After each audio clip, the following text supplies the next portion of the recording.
Hello and welcome to the show. And for those who are watching from Wales or the borders, Shumai, and I hope that you're having a wonderful day.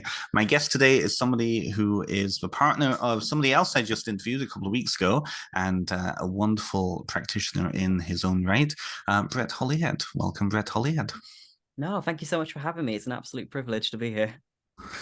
So for those of you who may not know, especially in North America, who Brett is, Brett Hollyhead is a traditional witch based in Wrexham, North Wales. Immersed in the culture and landscape of Shropshire and the borders, Brett has spoken across the United Kingdom and internationally. In his spare time, Brett is an award-winning pole dance artist and coach. He will be speaking, or I should say he just spoke at the Salem Witchcraft and Folklore Festival, which happened last week. So although we're recording a couple of weeks ahead of time, the event has just passed. So go and check out that. We'll talk a little bit more about Brett's presentation coming up. But for now, Brett, welcome to the show. Oh, thank you. It's brilliant to be here. I can't wait to see what we talk about. So you say that now. You say that now. By the end, you're going to be like, damn it, right? Oh, there's always something to miss There's off the always list, isn't there, something. really? Damn, I should have said that. Yeah. Well, okay. So, Brett, for those like, I mean, you've been making a wave. Same with your partner Moss, who was on the show a couple of months ago, a month or so ago, whenever it was. Yeah. You've been making a wave online. You've certainly been. You came onto my radar even before I knew that you were connected with Mara, who was also on a podcast a couple of weeks ago. So I guess for those who don't know who you are, who is Brett? Who is he, and why are you here? I think I'm still trying to identify who the hell I am myself, to be fair. A lot of people, especially within my socials, like to call me the Hobbit from Shropshire because I'm Hmm. a small 5'6" person with big pointy ears. I used to get called Pixie back in school. But within the social setting, I am a sloping slash Welsh folk witch. So I am also part of the coven Goch, which is the coven of the Red Serpent, along with Mara Starling and my partner Moss. And as a practicing folk witch, my craft is inspired by the cultural continuum that is contained within the Welsh Marches, which is the borderland region between England and Wales. I grew up in both Shropshire and Montgomeryshire. Montgomeryshire is in the Powys region of Wales.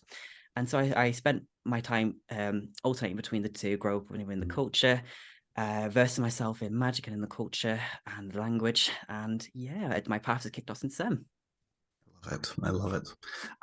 It was funny when you started coming onto my radar, and I asked Mara to introduce us both. I really connected in with the fact that you literally live like 25 minutes from where I'm from over there. My Oh, sister it's lives. wonderful. My sister works in your city at county council there, so I really connected with that. There was even though I didn't know you at all, it was like that.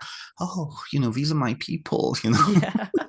But I mean, growing up in the borders there, but on both sides of this really imaginary border that's been put up by English people.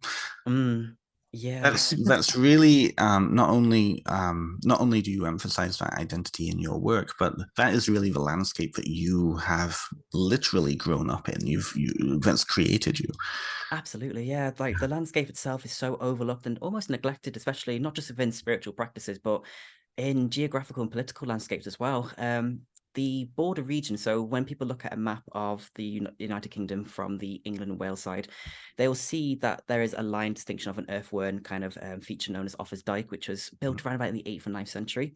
And people seem to think that this was the definitive border that was set to order negotiate territories to separate the two places.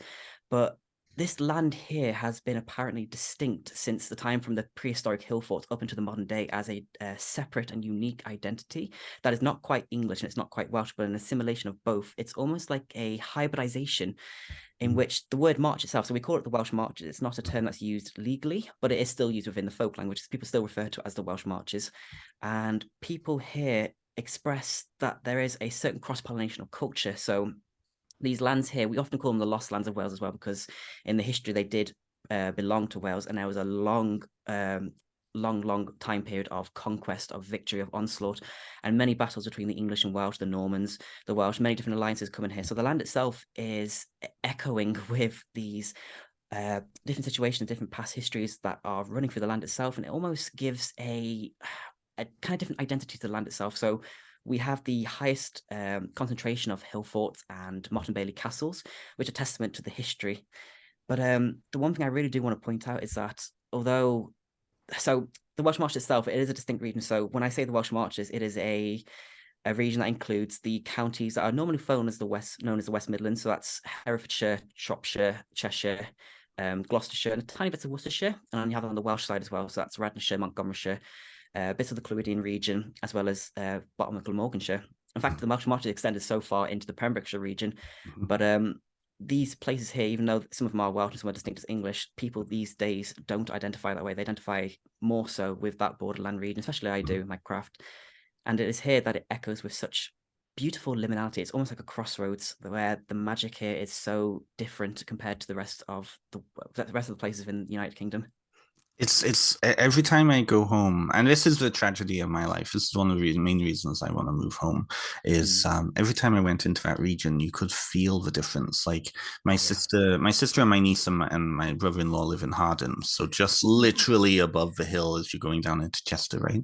And that is one of the defining features when the distinction between those two lands is literally not only do you have that liminal space, but there's literally a height difference. You Oh literally, as God, soon yeah. as you hit those hills, as soon as you go down those hills, you know you're in England or you're in Wales, right?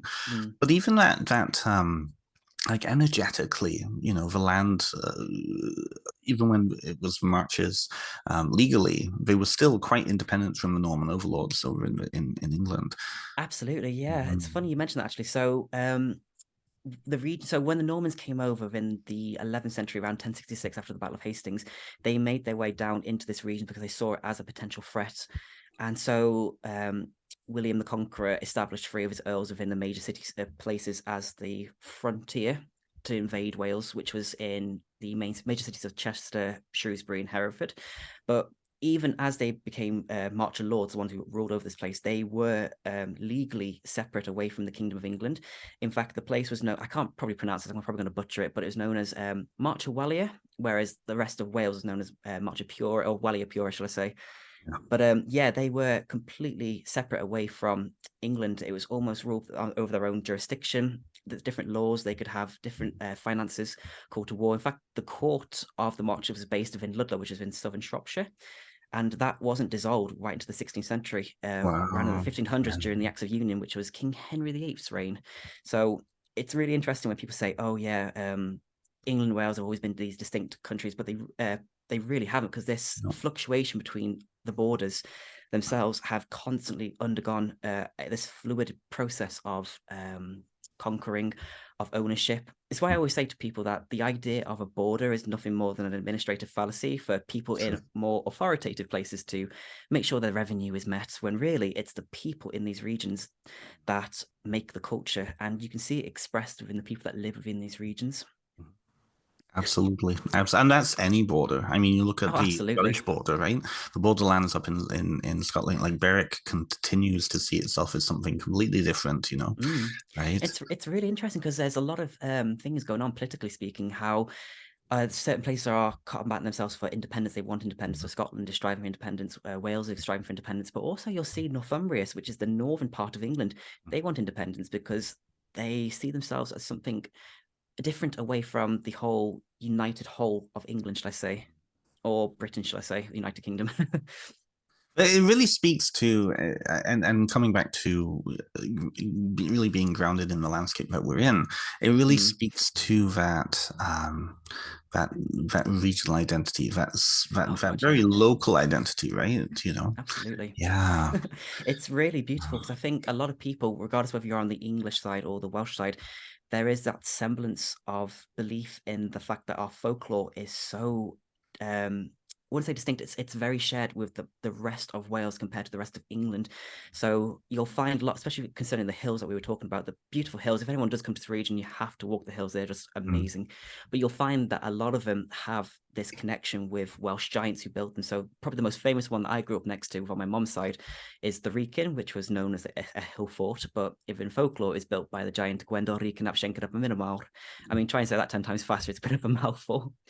And you'll see it within the Welsh tradition as well, especially Shropshire, even though it is regarded as an English county, you'll see it referred to in Old Welsh texts as Bron Organ, which translating it, so Bron can mean like the heart, the center, or the breast, but I kind of refer to it as the center, whereas Organ, which is, I think it's more of a Middle Welsh term, the closest I've tried to translate it is more like grief, lamentation, which is kind Mm, of, it kind of makes sense, like the heart of lamentation, because a lot of it is featured yeah. in the Arthurian cycle, where Gwen Hoivar, or the Guinevere in the English tradition, seeks his help to try and help get him to rescue her brothers who are trapped there by giants. So this land here is very much giant county, both extended from here into mainland Wales. It makes a lot of sense, even just walking and like looking at the landscape. I mean, it's certainly for North Americans, it's certainly not as dramatic as say the Mountie, the Rockies or the Appalachians, but on a very powerful level, like there's hills and mountains all over that region. Like even Oh, it's beautiful. It really is. you get it really is a land of valleys and mountains, right? It Um, is, yeah. yeah. I was really fortunate to be fair, because I grew up in such a rural place. So shifting between my mom and my dad's place. So I lived in Telford with my mom, but I lived in the Parisian region with my father. And Mm, everywhere I went, I was surrounded by cornfields, by hills. yeah. I've always associated myself as a country boy. I'm kind of shocked at myself because I should have worn a dungaree and the whole corner of my mouth to be stereotypical, but it is. I'm very lucky to have grown up there because it is really beautiful. I love the rolling R's that come out through your accent every so often. That's like country Shropshire right there. Like, Oh, honestly, if you listen to anyone from, like, especially in the Southern Shropshire, you'll hear that there is a distinct dialect here. In fact, it's really interesting because when you look at somewhere like Shropshire, you think, oh, they just speak English, but no, there's English, there's Welsh, there's Wenglish, which is the mix between the two. Shropshire does have its own dialect, which Charlotte Byrne recorded, and you'll see these weird words being mentioned, or, well, a lot of times they'll drop their consonants. So rather than wouldn't have, it'd be wanna have, shouldn't have. But Mhm. yeah, it's really wonderful here, to be fair. Can I Founders ask? bias. Oh well, listen, I'm totally biased, right? I like coming from just a little north from there, where I'm from, a little town called Kerwis, which is just over, just up the hill from Mold, Yes. and like Oh, that whole region, like that has my heart, right? oh, it's beautiful there. It really Yeah. is. Yeah. But so I'm curious then, because I know just by my own like house searching, endless hours looking on Rightmove. I know first of all, a lot of houses are up for sale in Shropshire and the Borders area, but also a lot of English people from, it seems, like Surrey or Mm, Essex or those places are moving up. Similar kind of thing that's happening in Ontario here, and to be fair, also down in the States too, people moving to rural areas. Has yeah. that started to change the local landscape as dramatically as, say, like Anglesey is? Oh, I think, From your perspective, of course. I'm not yeah. I'm not asking you to be expert, but No, no, honestly, yeah. I think a lot of people do come up, and I think it's wonderful because people like to experience a different side of life. Because a lot of people like to move to these rural areas where they can feel more connected to nature. But obviously, that comes with problems. Not necessarily people moving, because people are entitled to move wherever they want. But I think when people, especially from such a deep Southern English place, move somewhere to Wales and don't necessarily assimilate themselves into the culture, which is so beautiful and varied, it can seem a little bit of an insult, especially when there are places where there are holiday homes taken up in places in Wales. Uh, And there's a lack of disrespect for the language, which has been through such a monumental strife throughout the history. And there's it's still a lot of ignorance surrounding the language, especially when people from different places consider Wales a part of England, which is a big no-no. But yeah, it's wonderful because that's just speaking generally, but I think a lot of people who do move to these places, they do assimilate, they do try and learn the language because there is something beautiful that brings them up here. It's something that calls to them. They almost feel as if the land speaks to them there, and they feel that deep connection. And a lot of the time as well, people have ancestral connections there, which is really important. They want to walk the same trails where their ancestors walk the same hills, and engage in the culture, because Wales and even the Welsh Marches region itself is so beautiful. These landscapes are alive with tales of goddesses, um, of the Mabinogi, of the Bardic tradition. mm, Just there's so much here, and I yeah. don't blame people moving and wanting to know it all. Yeah. Well, and that's the thing. I mean, those television shows like Escape to the Country or things like that, or Prime Location, right? Always seem to be going to Wales or Scotland or those places that English people would just go on holiday before, right? And so it's Mm, kind of interesting to then see, okay, what is the local culture here, and then see how people react to that local culture. yeah. Now, what I find very interesting, and I've always wanted to ask you this. I know I sat in on one of your talks. I think it was the Norwich talk a couple of months ago. And Yes. I wanted to ask you this, but I didn't think it was an appropriate audience to ask this. Growing up in Canada over here, we, of course, bilingual country, French and English is spoken as a bilingual official language. Places in the States, most people grow up with either Spanish or, sorry, my cat's starting to look in the background No, it's all there. good. Don't say she catch, she's familiar. Am I familiar, right? You're familiar, Well, I yeah. don't know. She's not as familiar when she doesn't want anything, right? Oh, she's not doing a. You need to exchange her. Go back to the devil and exchange her. Exactly right. So, a lot of people who are bilingual, I'm finding Mhm. this as I'm learning Welsh now. I'm starting to think differently the more I deepen into that. And I know you're learning Welsh Mhm. to become more fluent in it. You're in a Welsh, mostly Welsh speaking coven. I'm Yes. curious for your practice then, especially being in that borders region where the culture is mixed, right? It's Mm. not just this, it's not just that, it's both.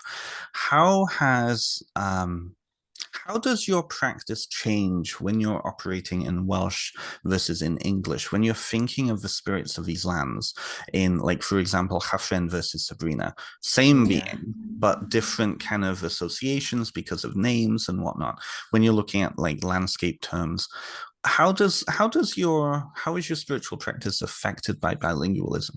Oh, that's a really good question, actually. I hope that's okay. I think it does have a massive impact, to be fair. I think it's more about learning to relate to these spirits on their home turf. It's almost showing a sign of respect. I think whatever deity you approach or want to work with or worship or venerate, whichever way you want to perceive that in your practice, I always think you have to respect the culture that they are from. And I think one of the greatest ways to show respect is not necessarily, obviously, because however you perceive a deity, they are beyond us, I suppose. And I suppose they don't mind. They have their own authority and autonomy when it comes to us connecting with them. But I think it's really essential to try and connect to them on their home turf, shall we say. And Havrin, it's really important that I discuss Havrin actually, because she is, I always perceive her as this sovereign goddess of the Welsh Marches. So Havrin is the goddess of the River Severn, and the River Severn is the largest river in Britain. It flows from the Pinlan mountain range all the way down to the Bristol Channel, and there is so much folklore attached to her. But when we look into the folklore itself, you can see there's a little bit of distinction. I mean, a lot of people do like to hybridize both folkloric accounts, but when you see from the English account, you see the more association with Geoffrey of Monmouth, who wrote about her in 1136 as the drowned princess who was born out of wedlock to the King of England. Whereas in the Welsh tradition, it's more upon the focus of her being the water spirit, along with her two other sisters, Ystwyth and Wai, who were born to the mountain giant Pinlimon, and it forms more of the hydrological cycle, how she comes down into the to the river, into the sea, onto the clouds, and it forms the rain cycle. But when I speak in Welsh to her, when I try and create chants or incantations to her, I feel like I really connect to the home roots, because Mm, I think learning Welsh, because I grew up in Wales, so I grew up in Wales and in Shropshire, but unfortunately I grew outside of the Welsh curriculum, so I couldn't learn the language. And you'll find a lot. I think it's changing now, which is great. It is changing, but in the borderland regions, in the Welsh side of things. So I grew up in Welshpool or Trashlong, Newtown, and in the Montgomeryshire region. Welsh wasn't as widely spoken back in my day. It was always English. So I always spoke in English then. Even though I came from a Welsh family, my God, if my granddad and my nan found me speaking English in front of them, they'd probably give me a clap round the ear, even though I couldn't converse with them properly. But yeah, I come from a Welsh family. I come from a mixed English and Welsh family. And so connecting to the place using the Welsh language or the English language connects to my ancestral roots. yes. And a lot of people don't realize as well that Shropshire specifically, and Herefordshire and part of this region do historically belong to Wales. They are known as the Lost Lands of Wales. In fact, we see in the 1960s the Lost Lands Liberation still campaigning for these lands to be returned to Wales, and hopefully wishful thinking they will be one day. But there is an ancient history there of bardic poetry, of all these different kingdoms that are established there, of different gods that run through that were conversed, not necessarily in the Welsh language that we know today, but in Middle Welsh, and it connects to that Mm, ancestral veneration. So it's more about honoring the land through speaking Welsh, and it plays such a significant part in my practice because as a folk witch, I think is extremely prevalent in my practice to understand the history of my practice, to understand the land that I work with and try and engage with it to build that sacred reciprocity with it.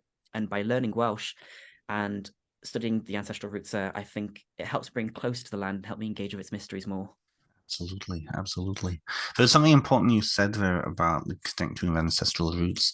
I'm reminded of my conversation with Mara. I don't know if this was recorded or if this was actually part of the episode I had with her. So if this wasn't recorded, Mara, I apologize. I hope I'm not like spilling any tea here. But we were talking afterwards about, and I'm going to ask you about what it's like to be in your coven. We are talking about being in kind of a borders-based Welsh coven versus kind of an Anglesey kind of Welsh language homeland or heartland coven, and those distinctions, and even in creating kind of a concept of okay, well, what is the borders? As somebody who, as Mari was saying, somebody who doesn't come from the borders, to understand that oh no, these are part of Wales, because I think in both areas, like connecting with people in England and connecting with people in Wales, there can be a an idea that the borders are liminal, but also not really truly a part of any place, right? Yeah, absolutely. Which creates as a kind of a third separate identity, like you were saying before.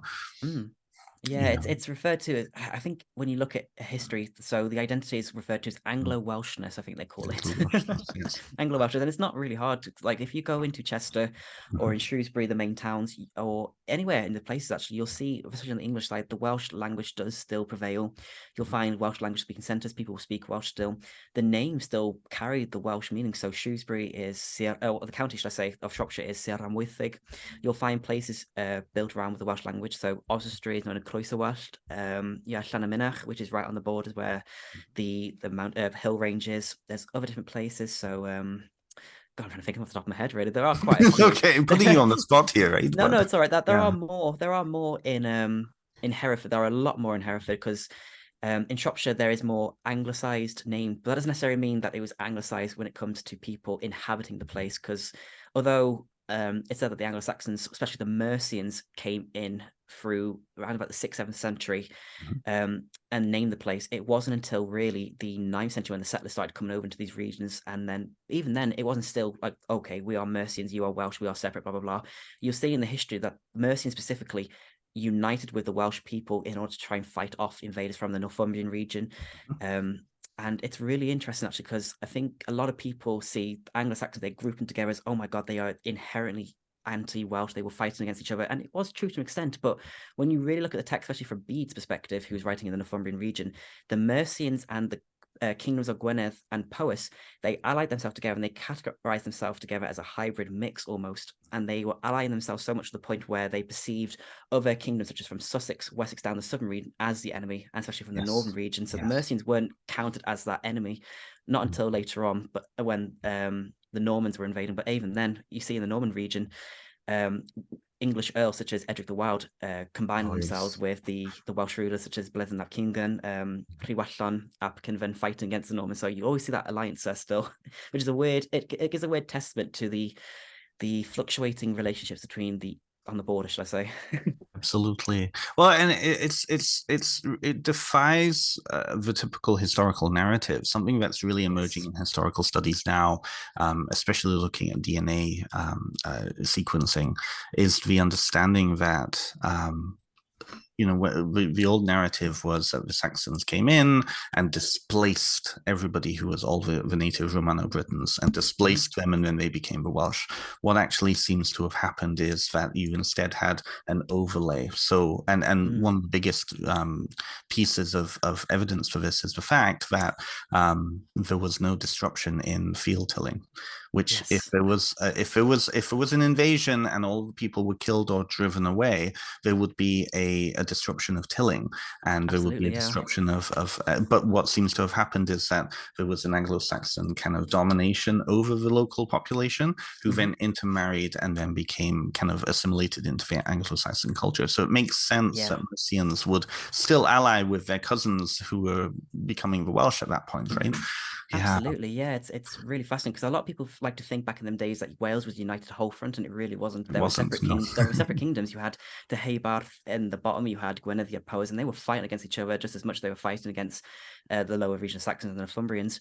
But you'll see in the bardic tradition actually that there are songs that reveal, especially in the Canu Heledd tradition from the Llywelyn and Glynion cycle, that there are poetry about the loss of this region to the Anglo-Saxons, but it was not necessarily in relation to Mercian specifically, it was more to the broader range of Saxon people, which is Right. when you see in the Welsh language, when you hear the word Saxon, it's when you transfer it to more modern Welsh, it's Saeson or Sais to mean English. So yeah, the united Yeah. whole front of English identity and Welsh identity didn't really happen until later on, towards I'd probably say about the 9th or 10th century, I Mhm. think. Yeah, but it's a really fascinating um history progress. I implore anyone to look into it because it really is fascinating. Like I think one of my favorite things I'll share actually with you. So around near I grew up on the Oswestry, so the borderland region, there's a holy well there called St. Oswald's Well, and he was slain within that region by an allied ship between Pender of Mercia and Cynddylan, the last ruler of Penguern, which is the old name for Shropshire. And where his arms were dismembered, I think depending on what text you read, it'll either be an eagle or a raven flew off with it and dropped it, and that's where the spring burst through to become a fountain. Mhm. And people go there all the time within folk magic to ask for wishes or to heal themselves, depending on whatever they need it for. So yeah, there's a lot of. I say to people, oh, don't be bored by the history, because what you can glean from the history, you can also glean the folklore and the magic from it, because it all intermingles. Oh, it does, right? And that's the Oh, nature of absolutely. folklore. Folklore is the oral way of continuation of history, right? Yeah. Yeah, absolutely. So I hope this doesn't sound like a challenging question. I really don't, but I think for my North No, no, American throw it at me. listeners, okay. Well, because I do want to ask you about your experience coming into a coven, especially as a solitary practitioner. But I am curious then, because the coven is so focused and your focus seems to be more on the Welsh ancestry piece. How do you in your spiritual practice connect with the English ancestral piece there?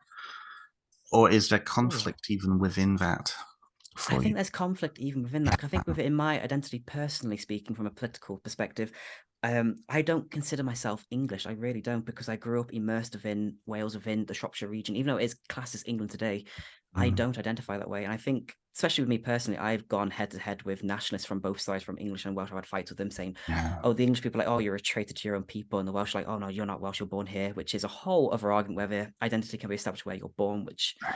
it's stupid. It's a stupid argument. But when it comes to connecting with the English side of things, it's fascinating because when I first became a folk witch, it's really so when I became a witch specifically, I think a lot of people of my age came into traditions such as Wicca, so the more initiatory traditions that way, and learning how to, call the quarters. Because I was fascinated by stuff like the craft, and I thought, oh yeah, I'll Yeah, go yeah, into yeah. that. It's wonderful. Okay, But wait. How old were you when you came into, first of all? You're when I 25 now, so Yes. When I think I was dabbling by the age of 13, really, I think. But I've always been doing weird little things that people would classify me as a witch. I was always off in the woods singing into the trees and making my own little potions out of little leaves and mud and whatever he's I the could find. fairy of all ways possible. Oh, I'm a fairy in more than one way, but but yeah, so when I looked into the folklore tradition, I was actually inspired by Mara. So me and my partner, we got together and we were exploring all the folklore of this region, and I was making an Instagram post trying to show off the wonder of the land here. And when I met Mara at a moot, she had written such a wonderful book called Welsh Witchcraft, and it inspired me so much. I thought, oh, this is written like a love letter to Wales, and the way she speaks about it, the traditions and the customs, I thought to myself, this has to be here. And you don't realize that when you look into magic, it doesn't have to be the over glamorized sensationalist Hollywood depiction that you see in TV. It can be just as much as the community values. It can be the things that were celebrated during seasonal periods. It can be the advice given to your grandma on how to cook certain things or certain superstitions. And when I was relating to all these certain things, it all made sense because I grew up with these as a child. But the more I looked into them, the more they actually shared a semblance of Welsh continuity within the culture. We share so much within that. So to say that I'm conflicted with English stuff, it doesn't quite fit, because a lot of it does share that Welsh perspective, because a lot of our folklore does stem from Welsh. So I don't quite find there's like a conflict between engaging with the English stuff, because I don't really work with English gods. They are Welsh to me because it's the Welsh borderlands, the Welsh marches. But yeah, it's fascinating. I think the one example I can give that's always my favorite is the idea of the household fairy. Not just me, I mean other fairies that reside within your household. So in the Welsh tradition, you'll see the word ubach being used as a mischievous spirit who will help clean the household and assist with other domestic tasks. and we'll play tricks on you, if you keep it dirty or you're too Christianized. But in the Welsh March region, the same word was used, or other words were used that were similar in etymology, such as bugan. And I was always threatened with that as a child, like, oh my god, if you don't do your chores, if you act disobedient, the bugan's going to come after you. And it's interesting because when you learn about the folklore, the idea of this household fairy, the bugan, was assimilated into devil folklore and the bogeyman folklore. So, and it's the same way with the bubach. So you'll find a lot of these connections featuring together as a huge amount. I love talking about it with Mara, actually, because Mara will say something that's about Wales, and I'll be like, oh, we have that here. And she'll give me a look like, oh, I love it. We'll have these big discussions, and it's wonderful. And same with Moss. He grew up in Wrexham, and I'll talk to him about certain cultural customs. And yeah, it's wonderful to share it, really. And I imagine like you would have the same thing, especially as you're from the Flintshire region. So a lot of things like that you would have grown up with, I can definitely find there's some correspondences there if we talked about it. Like I definitely find them. I'll be honest with you. I'm gonna kind of take off the mask here. Because my parents were English, but I grew up like my ancestry is such a weird mix of things. My grandmother was from Monmouth. My parents are from Lancashire and Yorkshire, and I grew up county. in the Witch County, right? So it's interesting. I had Craig Spencer on a couple of weeks ago, and we were talking about the Pendle Witches, and my dad's like, "Oh yeah, I went to the little we used to go to the inn that was like just next door to where she was killed. Like, there's a whole history towards that. So he's very grounded in that. When it came to like the Welsh side, like I gained a little bit from it. A lot of my background is just my own kind of remembering some of the little folklore customs that I grew up with as a kid, but not in the home, things that I would recognize or things that would like, we did in school or something like that. So for me, it's always weird connecting with people from back home because kind of like you were saying with nationalists not being quite enough has been my experience. I've always not felt like quite enough. I've not been enough of a Canadian. I've not been enough of a Brit. I've not been enough of a Welsh person. I've not been enough of anything, right? So it's kind of get that. Yeah. I imagine that must be really difficult, but you know what? I get this iconic image of a witch who straddles all different worlds, and it all makes up the cultural makeup because that's the power of it. You were born there, and even if you didn't have Welsh parents, you're still immersed in that culture and it's still part of who you are. And the fact that you were born in Flintshire does give you a tiny bit of leverage, I suppose. But it doesn't really, right? it does a little bit, do you know what I mean? But it's really interesting actually because the Lancashire region, even that in itself has connections to Welsh. Obviously, the northern region of England was once known as Hen Ogledd. So Welsh connections everywhere.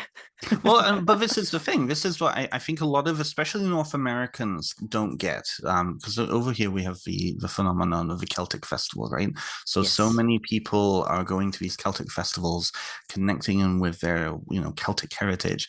And it's all from 200, 300, 400 years ago, or it's like Outlander, right? Yeah. When you actually look at the folklore, you see a continuum of it's almost like a Venn diagram, really. I like to think of it really as a Venn diagram. The whole of the Isles are a big Venn diagram. So the presence of the household spirits, the household fairies, what was interesting, like they're all over the place with different regional variations based on the regional cultures, right? Like really landing into that space. What was fascinating though, and I want to hear your take on it. You talked about, how the Bugan and Buka and all those spirits show up in the kind of the folk devil lore now.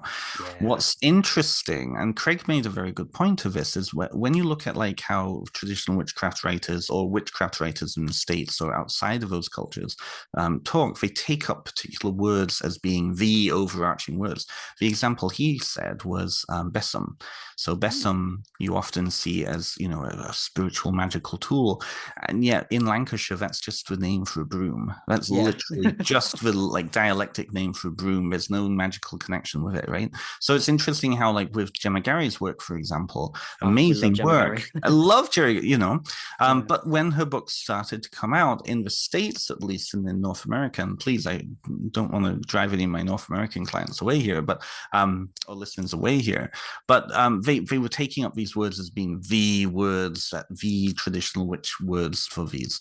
I'm wondering, for your experience, then, what is I guess, what am I trying to ask here? What has been your experience with kind of connecting with the folklore you didn't learn in order to reconnect with those roots from books and from other writers and Mm. whatnot, and then your own lived experience, those traditions that you did grow up with in your household. What has that been like for you? It's really fascinating, actually. So I think when people come into witchcraft, they start off early as this idea of connection to the wild, to the untamed aspects of the world around us, going off into the wild to try and connect with these, I say chthonic entities, that's more related to the underworld, but more wild aspects of nature, these old pagan gods.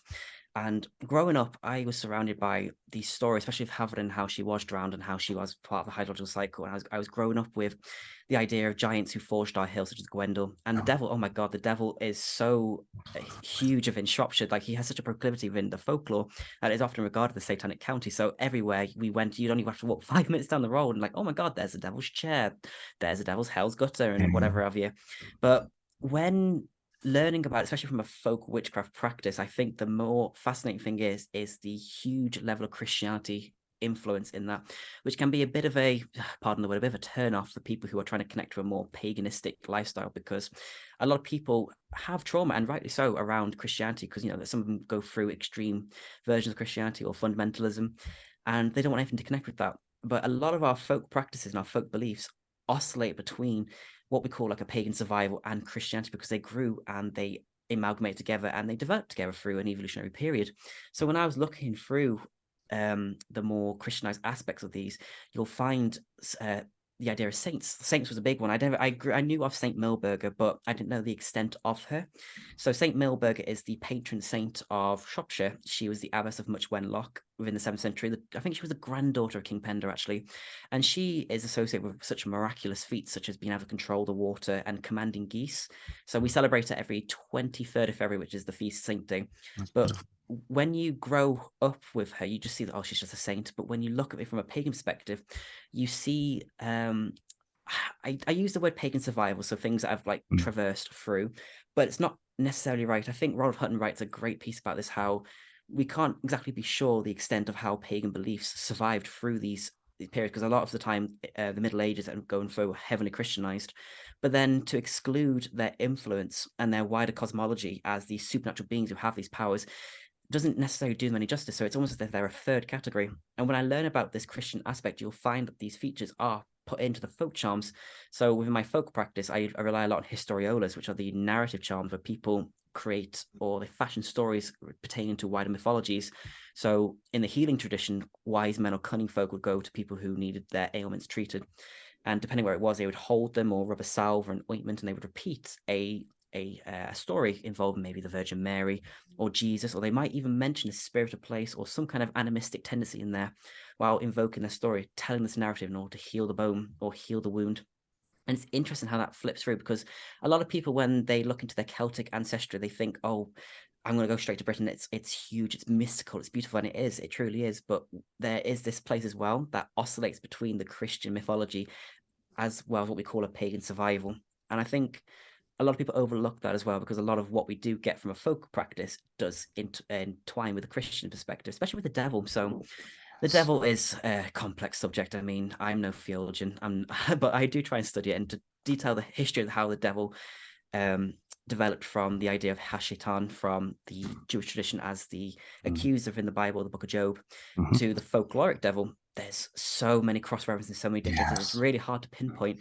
So when people look from the Celtic perspective from different countries, they see the devil as maybe a horned deity that was bastardized, for a better term. But the folk devil does play such a huge part in folk belief and in witch belief, witch old belief, especially within the witch trials. So yeah, it's I wouldn't say there's words or certain terms people use necessarily to over dominate the folk beliefs within this region, but I think they overlook sometimes the aspects that don't seem too magical to them, but they truly are. And that extends as well to more mundane, trivial things. So people think that magic is like, oh, I'm going to cast a spell in the woods, I might get naked and go sacrifice a child. Well, I'm only joking. We only do that on a Saturday. But it can really relay itself down to things like, I think now off the top of my head, how within like tasseomancy reading, so tasseomancy or tea leaf reading was huge within the Shropshire tradition, especially for Montgomeryshire.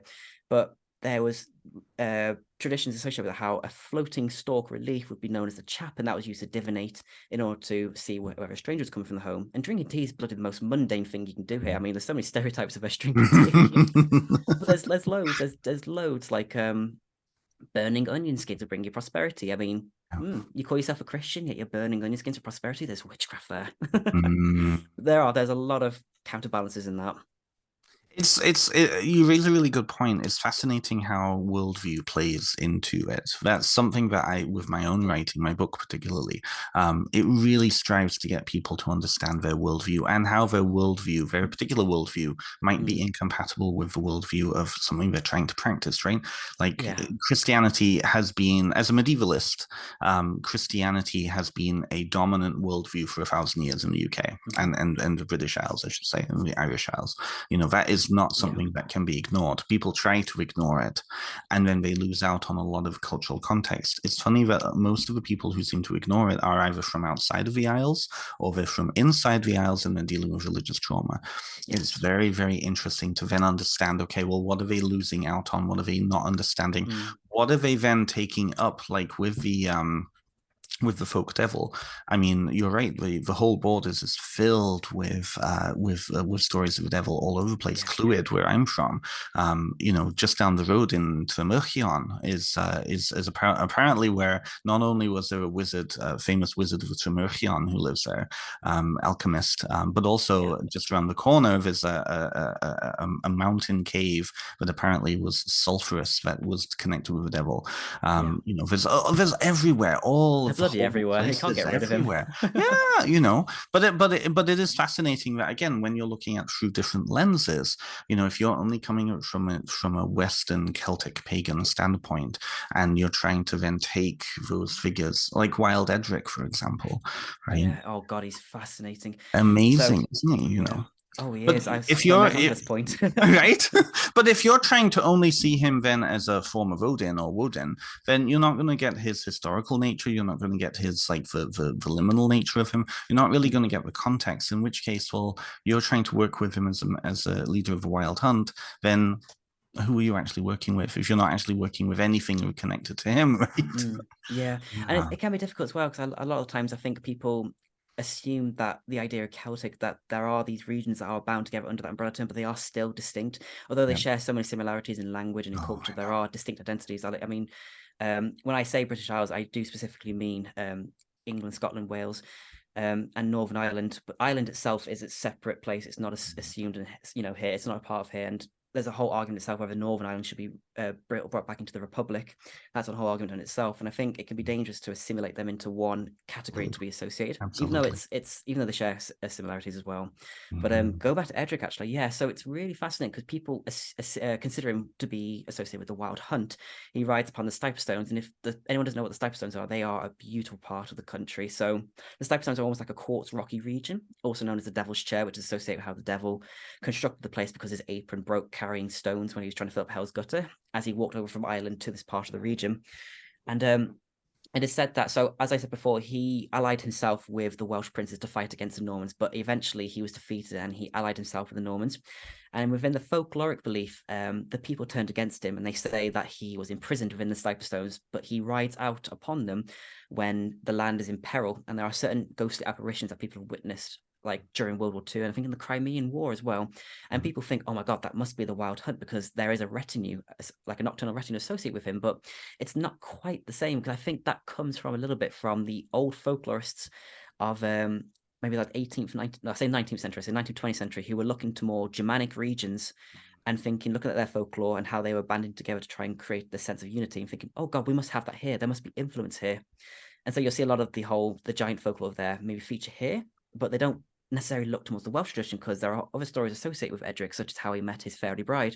A lot of people call her Goda or Goda. I call her Gotha because 2Ds, I pronounce it as the Welsh way, Gotha. And how that has such beautiful semblances to the idea of fairy brides, or such as the tales of Llyn Van Fach or the Lady of the Lake. And yeah, to try and conceptualize that as a wild leader hunt falls down the same path as probably I've seen Edric depicted with horns and all that. I was like, that's not part of his original lore. And it's beautiful to see because lore is not static, it evolves, and it's nice to see the depictions, but there are deeper roots to it because yeah, he's not just a figure of the wild hunt. You know, there's attachments to that idea of conquest, rebellion, to the frontier, and it exudes that liminality of the borderlands. There is the connection to fairy, the idea of him assimilating with the other world, the idea of the other world conceiving itself within the physical world, that they're not two separate identities, but they are interlinked. And then there's bloody weird folklore of him associated with the monster fish of Bomir Pool, which apparently contains his sword, but that's a whole other thing.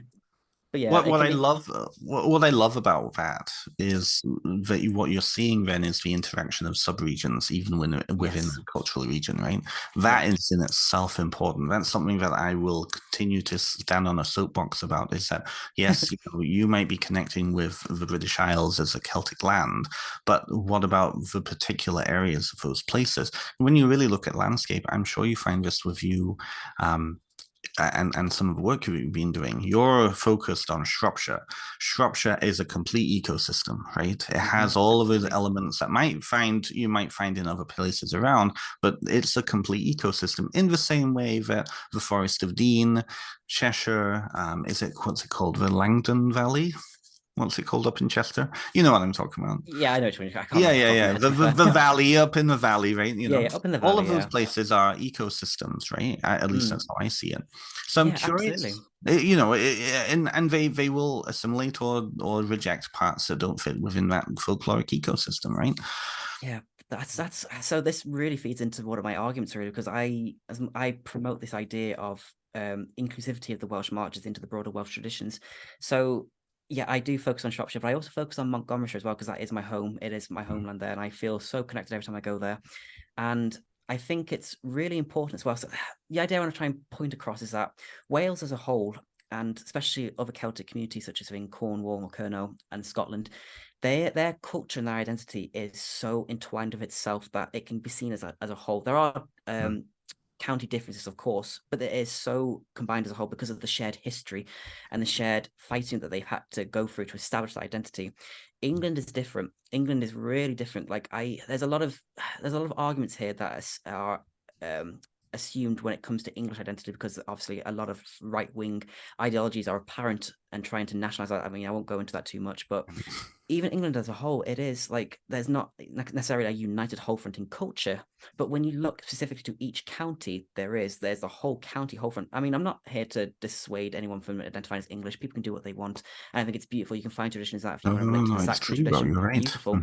But I really truly think when you look more to the county region itself, there are so many more things, so much more depth to look at, Mhm. and this is why I truly revealed that Shropshire, Hereford, Cheshire, and Gloucestershire specifically as are you in themselves are united as a whole, separate. I can't stand it when people call it the West Midlands, because it's not. That I don't consider them the Midlands. Staffordshire and the Birmingham on that side of the country are the West Midlands. Here it's different because of that, the continuation of Welsh here. But I think when people connect from overseas, I think that's one thing that's my advice to look for, because I truly love when people, especially from America or any other place, want to go through their ancestral lineage and want to connect to these lands. It's absolutely beautiful and wonderful. But I always say to people, branch out, try and find where they were from a specific region. Don't necessarily assume because it's Celtic, oh, there's one frame fits all, because there are so many differences. And the more you do that, the more you get entangled with the land. Even though you're not here physically present, you are connecting to it on such a visceral level that you can still feel its calling over the seas. Because Totally. I know that a lot of people struggle as well, especially within America, of trying to connect themselves to the land because of the whole colonization aspects and Mhm. the indigenous people. Mhm. But there's so many ways to do that, that there are ways to connect to the land itself by helping indigenous cultures, by respecting that their culture itself, and realizing the impact of colonization has had upon them, and take part in activism to raise awareness for the issues that they face, listening to their voices. And then there's also the middle range where they can look to the land themselves. What plants and wildlife grow around them? What spirits reside there? Mhm. What stories have been passed through? And then if they want to connect to that ancestral roots, of course, connect to the ancestral roots, see what people brought over to America, and see what shall I say state traditions, really, state traditions were brought over, see what was passed through your family. Because I Yeah. know a lot of people from like the German region, and what my partner introduced me to, they went over to America and they formed their own Pennsylvania Dutch region of Mhm. folklore and customs. Yeah. But I always say as well, when people want to connect to the lands over here, it's always so vital to listen to people here who live within the region, because Oh, totally. they have that lived experience where they can help other people. And I love helping people like to guide them through this region to say, you don't have to look at it as a whole umbrella. Like, okay, I have Celtic ancestry. I'm looking at it as a Celtic thing. Find more to it because there is more, and you'll be pleasantly surprised about the little gold mines you find yourself in. Literally sometimes, right? Yeah. Yeah. Right. Yeah. No, it's absolutely true. I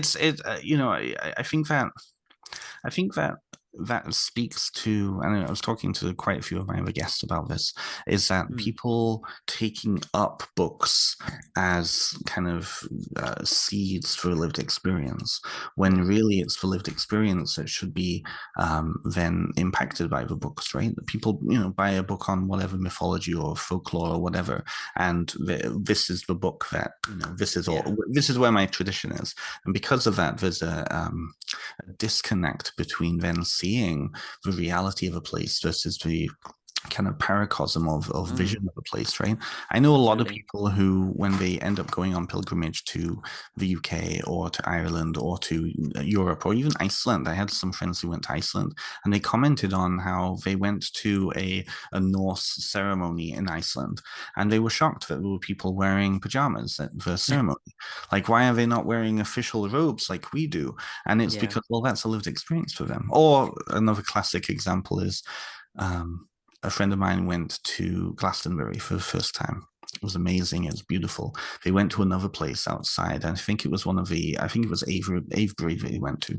Yeah. And they went up and they were looking around and these youngish lads were kind of hanging around near the car park and they were pissing and they were like young Usual chav sight to guys, see. right? Yeah. Yeah, they were young chav guys, right? And they were shocked. How can these young people disrespect this sacred place? And it's like, well, it's a wonderful collection of stones, you know? Yeah, you've got to. There's that romanticized ideal because when you look at the pagan community, we are still a minority, even though Christianity has decreased since the recent census as the dominant religion. Paganism is on the rise and spirituality is on the rise, but that doesn't encapsulate every person. You're always gonna get your atheists, the people that don't respect the heritage sites or sacred sites, or people that see them as just a bunch of stones. Not everyone here is, dressed in antler horns and going around doing whatever they need to do, invoking spirits. We are still very much a minority, but yeah, it does touch upon that. Like, I mean, even with me, because I said, even though I grew up in Wales in the Montgomeryshire region, I still grew out of the Welsh context a little bit. Even though I grew up in a Welsh family, so when I turn to my partner Moss and Mara, especially if in a Welsh coven, I will, on turn when it needed to, I will shut up and listen to them because they have that inherent lived experience of being able to include themselves in the Eisteddfod, of speaking the language and growing up more of it in the Welsh continuum in further regions such as in Wrexham and Ynys Môn. So yeah, it's really important, and I think doing that as well has helped me to engage more with my culture, engage more with my people, my lived experience, and helping to assimilate myself in. Because when you pick up a book, and if you're not connected to the land itself, or you're not here present in physical form, it can be a little bit disjointed. It can be that bit of disconnection because what you read in a book and you can look at Google Earth pictures, it won't quite feel the same.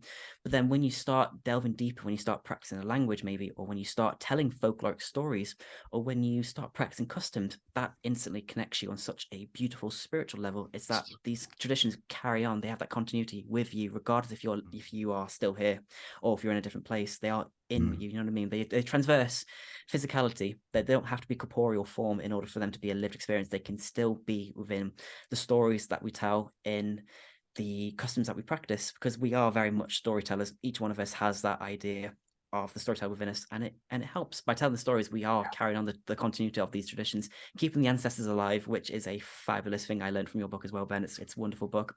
Shameless plug I'll give for you. Thank you. I'll take it. I'll take it. It's a wonderful book, honestly. Thank you.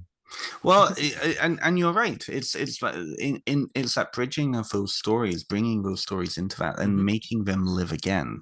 Yeah, A absolutely. very good storyteller friend of mine said, as soon as you write a story down, it dies. It has to be spoken. It has to be. Yeah, you have to. And to be fair to a lot of my North American listeners, having this lived experience myself and seeing in my local pagan community, that bridging of, okay, this is the story from over there. How is it landing in this landscape? And there's some beautiful examples of that in local folklore traditions that have evolved over the past 200 years in settler cultures. We were Yeah. talking before about Appalachia and Jack stories, how like Jack, the hero Jack from the borders, has Yeah. suddenly found himself surrounded by the mountains of Appalachia. Like it's beautiful. It It's that really is. process, right? Yeah. And I So really have to, oh, sorry. no, you go on, And say. I think on this journey as well, I really have to pay my respects and my thank yous straight to my partner Moss, who helped me upon this journey, because Mhm, he's helped me see this and help develop my ability to what's the word? Speak this out to people and help find my identity, and to Mara as well, and Matthew within the coven. and Matthew on the And rest. yeah, we are like a little family, and I absolutely love every single one of them. I really do. I owe them. I really do. My practice is so indebted to that practice, because it does carry through, and it carries through like Welsh Continuum. Like, I won't give too much away about our coven, because sworn to secrecy, but we do have that essence of the continuity of storytelling, and that is how you live through experience. It's not necessarily just casting spells, it is telling these stories, because Mhm. there is so much magic that lives between the lines of the spoken word, and it is an oral tradition that does stem through Wales. I mean, the bardic tradition is still alive today for the Eisteddfod. Absolutely, absolutely. Yeah. To be fair, I'm a little annoyed that I moved away before I had that experience because although I was in Ysgol Esgob in Cowis' English medium mostly, Mm. but it did have connections with the Eisteddfod, so I was like, Oh, oh, wonderful. and I moved away, but it's okay. So Oh, that is a good. do you know Sorry. what? Saying that, it actually angers me as well, because I'm so jealous, because I would love to perform as part of one. And my partner tells me how he was part of the Eisteddfod, and he performed things like Cilwch and Olwen and the Torch Choith. And whoever did know that, if people did not know that, it's the magical ball that was the chase by Cilwch in trying to win Olwen. And he performed that. I was like, oh my God, I love these stories. I want to perform there. So I'm trying to work up to it. I'm going to try and get my Welsh a bit more fluent, and then I'm hoping to apply. Here's up they take me. I remember you saying after that video was put out by was it S4C or was it by BBC? Oh God, yeah. What's the name? Yeah, Cian Owens, I think it was. Did it? S4C, yeah, Yes, yeah. S4C, right? Yeah, yeah. And they cut all of the parts that you were speaking Welsh in. They did. Oh God, it really annoyed me. Do you know what the really annoying thing is as well? It was beautiful. It really was. It was nice to show, be a part of the experience, and I'm so grateful to be a part of it. But yeah, they cut out my bloody parts by speaking Welsh. I was telling them about the Roman influence and the idea of where the word pagan comes from and how it's connected to Powys. And all they caught me, I kid you not, all they did was catch me near enough to saying, oh, diolch yn fawr fan gariad, which is thank you very much, my love. And me applying Vaseline to my lips, looking like a bloody lizard, because I'm there sat like, Oh. Do you know what I mean? I was like, thank you, S4C. Much appreciated. Next time there will be a Next time. whole 5-part documentary series just on you. Oh God. I couldn't think of a worse thing. I hate the There was limelight. Anglesey Island Lives. We'll talk about Wrexham Island Lives, right? That's it. No, honestly, but it was wonderful to be a surrounded and really enriched event. Mara, Matthew, and Moss all did a fabulous job, and it was nice as well for Moss to get his story out, because I think a lot of people Absolutely. can connect to what he went through. Absolutely. We talked a little bit about that in the episode. So for those who are listening, go back and see or listen to the episode with Moss about 3 or 4 weeks ago, something like that. So I want to know, and I think my listeners would like to know. Yeah.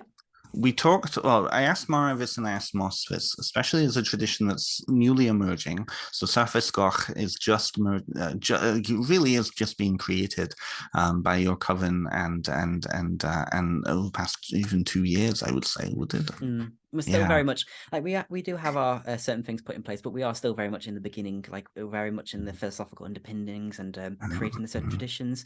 But yeah, it's hard work, and it's lovely, Yeah. because we sit around a table sometimes and we'll just have these wonderful conversations that lead into these deep philosophical places, and we can really relax together, as it's just as a coven. It's like I said, it's like really beautiful family. It really is. I think a lot of people, when they see our coven, they think it's just us four, but there are other people Other on the people, outskirts. right? It's just we're Yeah. more the social media facing front. Oh, I definitely thought that. I had no idea that it was larger than that. But I also understand that it merged out of the moot that was taking place. So I'm curious, and again, if you can't say anything about this, please do tell me. But I am curious, what has it been like for you? Because I know Moss was really new to the pagan worldview, Mm. and then found or came into this covenant. I know you two have been practicing together for a long I time. drew to the dark side. Right? But I know Mara was for a very, very, very long time, even though she was Druid adjacent with the Anglesey Druid Order. Yeah. She wasn't a part of the Anglesey Druid Order or Druid Order and really was just focusing on as a single practitioner. And she spoke about that in our previous conversation. I'm Mm. wondering for you then, what was it like for you as coming into this coven scheme? Did you have previous experience working with other people? What was that like for you? So I came into witchcraft about, like I said, by the age of 13, but it was more of a dabbler's take. So I came to learn and be more informed about the Wicca traditions and the more dualistic practice when it comes to nature veneration through the god and the goddess. And funny story, actually, I was in a shop called Wilkinson's. It's a local shop within this region, across spread out, and I found this book and I picked it up. It was for an exchange, and I flipped through and I was like, oh, it's marvelous. I mean, I might ignore the whole demonic go away show evocations because Lord knows what my mother would think, despite me growing up in a spiritual household. But yeah, I think it was 13 when I really started casting spells. I think growing up as a openly gay person, as a queer person, growing up in school, I did experience a difficult time, but I suppose I got lucky because I hear some people's horror stories and they are truly gut wrenching. I feel awful for them. But in my experience, I kind of leaned into more to witchcraft in order to give me that barrier to protect myself because witchcraft very much is the art of the oppressed. It really is. But I was kind of lucky because I did grow up in a spiritual household. My mum was absolutely obsessed with the bloody Fate, Chat and Fate magazines of the whole spiritual mind, body, and spirit. And I remember looking through it, I was like, oh, this is fascinating. And we had spiritual things going through the house. We all said our house was haunted by these random shadows that appear from out of nowhere. So I wanted to get into witchcraft to try and commune with that, to go into the woodlands where I used to play as a child, where I grew up in Montgomeryshire, in bloody, I can't remember the name of the place now. It is in Welshpool. Bloody, how can I forget my own home? I've been talking for so long, it's just blown up my head. In Welshpool, there was a woodland there where I used to play as a child with the other Welsh children, and we used to have this modern folklore of a witch who would brew her spells in the kitchen. You can still see to this day like this iron gate. Regard if there was a witch that I bloody don't know, who knows? But Poor I've always little old grown. woman, Mrs. Edwards, right? Absolutely, yeah. It's just Catherine down the road playing silly beggars, whatever have you. But I always grew up in that witchy mind frame that there was something more other. I was always connected to the other. And I practiced witchcraft for a little bit. I made the little poppet, did the little love spell because I was that hopeless romantic gay boy trying to reach out to a school, trying to find a partner in a predominantly straight place. You say straight now, a lot of them have come out as gay, and it's like, I knew Yeah, it's it. funny. When you go onto Grinder in your hometown, it's amazing who pops up, right? Exactly. And then I started to delve more and more into the more what my mom calls the more dark aspects of things. So even despite my mom having a spiritual outlook on life, she went through a weird phase of like, oh my God, I have to become a devout Christian. Thankfully, that's gone now. And she blamed me. I used to practice these odd little spells of protection, and she blamed me for killing her sunflowers in her garden. And then she binned it all. And I was kind of off and on about it. And then I entered into trigger warning here. I'm so sorry about this for anyone who's experienced this. I entered into quite a turbulent relationship before I met Moss. It was extremely abusive and restrictive, and I could not practice at all. And it was during the COVID reading I wanted to leave. I was trapped for a while, experiencing all sorts of horrors, but I couldn't because I was trapped during COVID, and so I was forced to go out into these wild places and to try and connect to something because I was so lonely and I was so isolated. And I remember taking a trip up to Pendle Hill with my mother. So Pendle Hill means a lot to me. I go there regularly. It's almost like a pilgrimage because so many spiritual things are happening there as signs telling me to get out. There was things guiding me. In fact, if people go into my Instagram and you scroll down far enough, there's a photo of a ghost or an apparition of a woman touching my shoulder. And during that time, the song Dreams, Fleetwood Mac, would play about 20 times in one day. That's not usual. That doesn't happen. And all sorts of other things were carrying on. And I managed to leave. I met my partner who had also left fundamentalism Christianity, and we bonded together because we always believed in that spiritual essence. And so we dived into folklore, exploring Wrexham, exploring Shropshire, exploring Montgomeryshire. We go to places like Mitchell's Fold, which is I think it's either megalithic or Neolithic, which is like a stone circle associated with witchcraft and fairies. We were exploring the hill forts of the Canoe or the Canoe, which are the Celtic tribes in this region. And yeah, we started really practicing into it, getting into it, going in more into our spiritual side. And then we went to a summer solstice moot held in Chester by Matthew and Mara, and we loved it. We just gelled. We just gelled. We went more and more and more going to these moots, talking about all sorts of aspects to do with witchcraft and paganism. And eventually, Mara approached us with the idea of building a coven as our high priestess. Originally, I think there was, oh God, was it 7 or 8 of us? I can't remember, but a lot of turbulent things happened during the conflicts. I won't go too much into that on the social side of things. But then as they filtered out, the four of us came together and we started to discuss things more from a Welsh Celtic continuum perspective rather than more of a traditional. And it just flourished from there, really. And Mara, like I said, Mara and Moss really influenced my practice because I was finding all these different aspects from her book and his lived experience and pulling together and thinking, oh my God, this has been here all this time. It's things that I was taught by my Welsh nan and my Welsh grandfather. And it all just sprouted out from there, really. So I've always practiced the solitary witch doing spells. I had a strong backing within my homeland. And one of the stories I love to tell, actually, I've kind of forgot when me and Moss were walking in the Arkle, which is the surrounding woodland by the Wrekin, when I was first starting to reconnect to my homeland. It was so strange. We went to more of a out-used part of the woodland. No one goes there. No one really is supposed to step there, but witches, we don't care about rules. And I was connecting there. We were watching the deer run by, and out of nowhere, Moss spots this skull in the middle of a tree stump, laid there. Like it was almost used there ceremonially, but there's no other ceremonial aspects to it. And we walked past it. It wasn't there before, and it was there now. And it's like, this is a sign. This is it. We're on the right path. And yeah, it was wonderful. And yeah, so many things led to me and Moss meeting that I shared some of my practice. Some people, from shall we say, horrible Christian background saying, oh, I'm just a nasty, horrible, malefic witch that brainwashed him into joining another cult. But it wasn't like that. He came of his own volition. He has such a beautiful practice, and it's really wonderful watching him to be the witch that he is today. It really is. And seeing how free and liberated he is. And seeing our coven come together as well. Well, I was gonna say, like, I mean, having now spoken to all three of you, and I haven't met Matthew yet. I would love to meet Matthew at some It's point. like Pokemon, you got to Yeah. catch us all. It's got, well, you know, that's the thing, right? But it has been fascinating to hear from each of you kind of what that process of building this tradition and coming together has been like. I understand that there has been growing pains. I think Mara spoke about that, which is very natural. Any group coming together, it's not going to be flowers and daisies, right? Oh, absolutely. And Yeah. I think when it's we're not necessarily butted heads or argued or anything, but we have had in-depth discussions trying to explore different philosophical revenues because a lot of it as well has been underpinned by Moss, who brought these ideas into the coven. Mara would bring ideas into the coven. I would bring ideas, Matthew, and we discuss and try and relate them how this can be contextualized within a ritualistic practice or within a coven culture. And yeah, I think with any new endeavor, really, there's always going to be a romantic period or a honeymoon period where I think, oh my God, this is amazing, exciting. And then comes that hard work. But it's through that hard work that you persevere and something really beautiful comes through, when you start chipping away at it. And it's really nice, actually, because as our coven, we do have the esoteric, which is our inner tradition, and the exoteric, and we go all over the country, especially to Coventry, where the Festival of Pagans and Witches happens. And we are so thankful to all the covens there and Julie, who runs it, that we have our own marquee where we can give to people Yes, I was quite snippets of impressed our by that. coven. Yeah, it's really wonderful to do that and how we can work so close together because a lot of our differences are not necessarily divergent. Like we all come from the exact same place and we can all relate. It's just finessing, shall we say, trying to fine tune them aspects.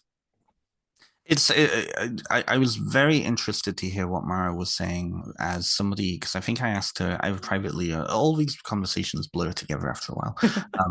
Either privately or in the chat, I was asking her what was it like for her coming and moving to the I almost said Midlands there. I apologize. To the Ooh, I'll curse borders. you next.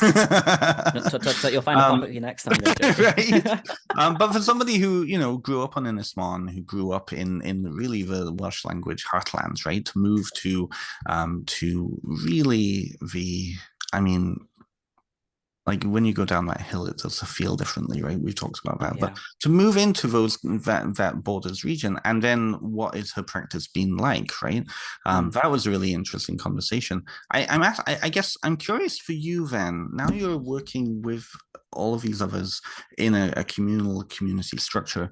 Where is your personal practice? How is your personal practice still in your life? What do you do with that, or is it entirely all the communal now? Oh, so it was a little bit different. I think me and Mark can relate to this because we did come from solitary practices. I think mine was a Yeah. little bit more disgruntled, I suppose, because of the things I went through. And Mm. Morris had a more solitary practice as a wonderful, fabulous witch who I've learned so much from. And I think I gain a lot of my spiritual practice from the coven itself because I am so involved within the idea of the Mabinogi and the other Welsh traditions that feature in that. But I do have aspects of my own solitary practice I will do. I mean, sometimes we can't sometimes meet together because of time restraints. And if I need to do something, I will quickly go and do it. And I'll draw upon my own folkloric grimoire, shall I say, of things I've collected from my region, and I'll go do it. I will go down to Havrin and I will have sacred words with her myself. One thing I love about Havrin is that I've had such a beautiful connection with her since growing up as a child. Every time I go to Amwythig or Shrewsbury, her river is known fully well for having swans, and they always come up to me when I know she's there next to me, and they lay their head on me. And swans are always scared. They scare people because of how aggressive and territorial they are, and the wives' tale of they can break your arm. But these swans, I don't, disturb the natural habitat. I let them come to me, and I do feed them peas because it's a great alternative than bread. And it's just a wonderful way that I connect. And I have Moss to help me with that as well, because I am a passenger princess. He drives me to all these wonderful places. And your I'm whole just coven too. That's it. I'm just entitled. But no, I really do appreciate him. So I do have a solitary practice when I need to, as and when. But a lot of it is featured within the coven, and that features a long time part of my path as well. But yeah, Like a million questions on that, but we don't have time, unfortunately. We're coming out of time. I how know. damn, I didn't get a chance to talk about pole dancing or Ronald Hutton or anything like that. That can be a whole other conversation. But Oh, I mean, absolutely. quality pole dancing, because that's another big part of your life, right? Yes, Um, I yeah, include that in my personal practice as well. A lot of people overlook dance as ritualistic practice, but oh my God, there is no better way than a pole. I mean, you can vision it as its own little stang that you can twirl around, raising energy, create a circle. I mean, I'm sure Satan loves a strip dance every so often. Not that all pole dancers are strippers, but that's a whole other conversation. absolutely, absolutely. Yeah, well, we are going to have that conversation at some point. The last piece I want to ask about then is you were just recently, by the time this comes out, you were recently spoke at the Folklore and Witchcraft Festival in Salem online. Yes. Same with me, same with Moss. Moss is also was also on there. So I'm curious if you can give people who are listening to this now so that they can go back if they're interested to buy a ticket, because all of those are going to be still available until at the end of December of this year. Yeah. You talked about the witchcraft of marches and Salopia. What are some of the key things that people can take away from that talk that they might not be able to get from some of your other content?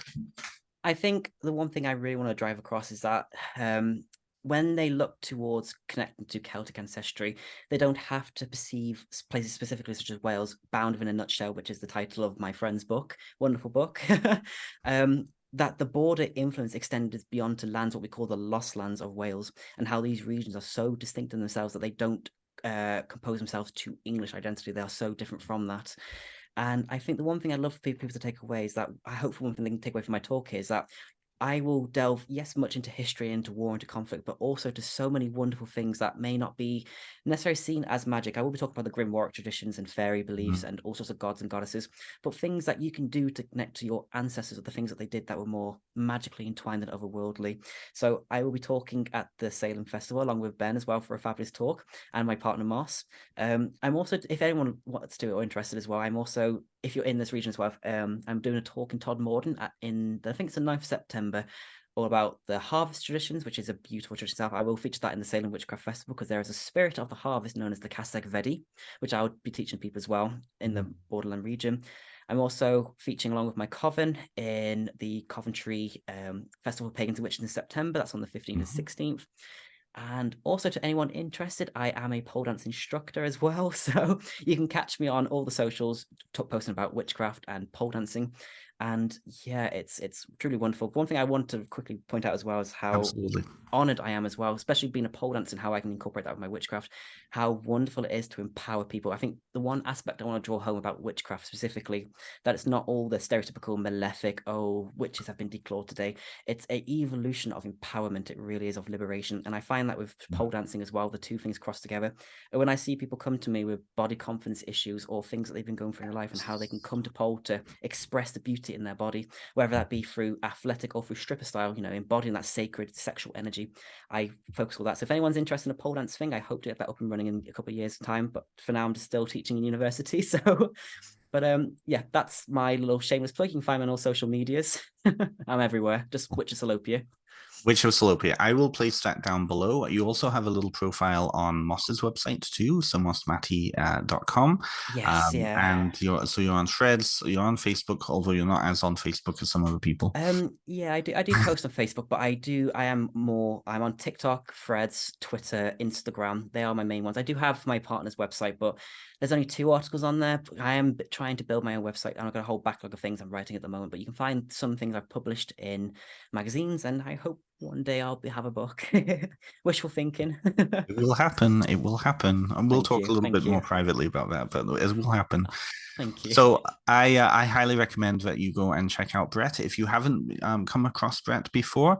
Although by now, like looking at who we're following each other, like mutual followers, I think we're pretty much following all of the same people. So We are, we are. thank you so much, Brett. This has been delightful, and as I said to Mara and I said to Moss, I'm really looking forward to coming and actually hanging out with you all.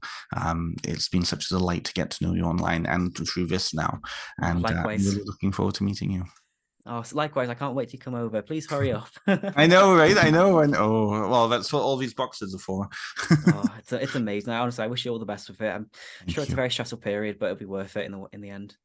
So it's a return home, right? And I think that's Yes, anybody who's listening to this can appreciate that need to return home somewhere, right? Yeah. absolutely, absolutely. So, with that being said, turning home, let's see who's on next week. So, actually, oh, there we go. Okay, so in the next couple of weeks, so speaking about kind of home of a very different variety, I'm going to have Brandon Weston. Brandon is the author of Ozark Magic and Ritual Healing. They're also coming out with a new book called, and I'm going to butcher it.